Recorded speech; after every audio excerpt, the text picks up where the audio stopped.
उत्तर प्रदेश में ई पोर्टल पर पंजीकृत 8 करोड़ 30 लाख असंगठित क्षेत्र के श्रमिकों की सामाजिक सुरक्षा की लड़ाई लड़ रहे 100 से ज़्यादा श्रमिक व सामाजिक संगठनों के जुझारू प्लेटफॉर्म साझा मंच के नेताओं ने आज लखनऊ में आयोजित पत्रकार वार्ता में एक बार फिर याद दिलाया कि असंगठित मजदूरों के गरिमापूर्ण जीवन की गारंटी सरकार का कर्तव्य है। मजदूरों की लड़ाई को आगे जारी रखने का संकल्प दोहराते हुए नेताओं ने कहा कि इस क्रम में 11 से 17 सितंबर तक मांग पखवाड़ा चलाया जाएगा और 12 अक्टूबर को राज्य स्तरीय सम्मेलन का आयोजन होगा।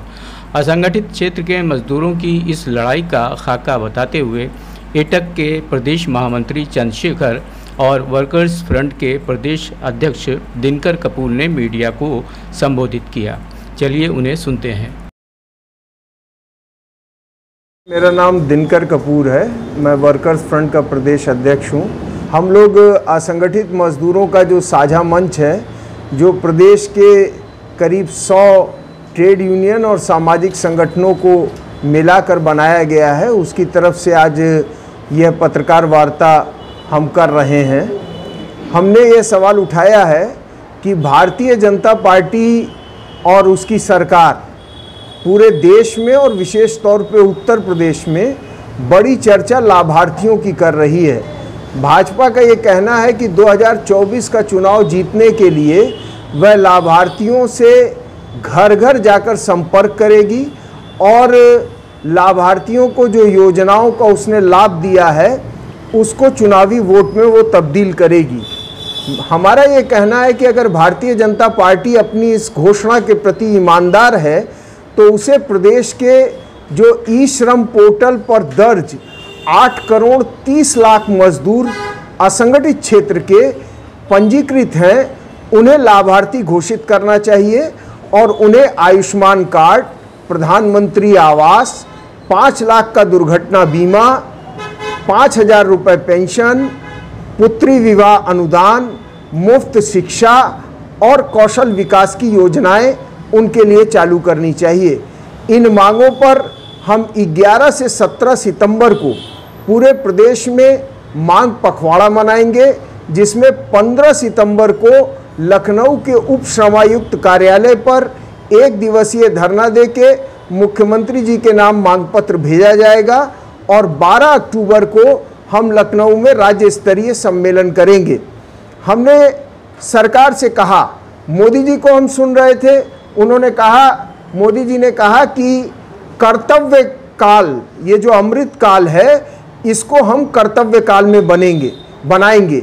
संविधान का अनुच्छेद 51A फंडामेंटल ड्यूटीज नागरिक के कर्तव्य के बारे में बताता है, लेकिन उसके पहले संविधान में मौलिक अधिकार आते हैं, नीति निर्देशक तत्व आते हैं। संविधान का अनुच्छेद 21, 39, 41 और 43 भारत के नागरिकों को गरिमापूर्ण जीवन जीने का अधिकार देता है। यह मैं एक्ट आपको दिखा रहा हूं, ये 2008 में एक्ट बना है पार्लियामेंट से असंगठित मजदूरों की सामाजिक सुरक्षा के लिए। ये एक्ट आज तक 16 साल बीत गए, ये एक्ट आज तक हिंदुस्तान में लागू नहीं हुआ। मैं समझता हूं कि भारतीय संविधान के अनुसार गरिमापूर्ण जीवन देना, सामाजिक सुरक्षा का इंतजाम करना, यह राज्य का, सरकार का कर्तव्य है और केंद्र सरकार को इस कर्तव्य का निर्वहन करना चाहिए। उत्तर प्रदेश में इतनी बुरी हालत है कि न्यूनतम वेतन का पिछले 4 साल से रिवीजन नहीं हुआ। श्रम मंत्री विधान परिषद में कह रहे हैं कि मैं 6 महीने में बोर्ड का गठन करूंगा। यह औचित्यहीन है। 4 साल ऑलरेडी लेट हो गया है। तत्काल बोर्ड का गठन किया जाना चाहिए और मिनिमम वेज रिवीजन किया जाना चाहिए। यही नहीं, अभी एक पीएम विश्वकर्मा योजना शुरू की गई है। यह मजदूरों और कामगारों के साथ छलावा है। इसके पहले भी कौशल योजना शुरू की गई थी, स्टार्टअप शुरू किया गया था, जिसका उत्पादकता में कोई योगदान नहीं हुआ। 1 लाख रुपए कर्ज 5% ब्याज पे जो दिया जा रहा है, यह इससे कोई कामगार, कोई नया उद्योग नहीं शुरू कर सकता। तो यह एक ऐसी परिस्थिति है जहां मजदूरों का जीवन बहुत असुरक्षित है और हम सामाजिक सुरक्षा के इस प्रश्न को उठा रहे हैं। मेरा नाम चंद्रशेखर है, मैं all India trade union congress Uttar Pradesh का महामंत्री हूं।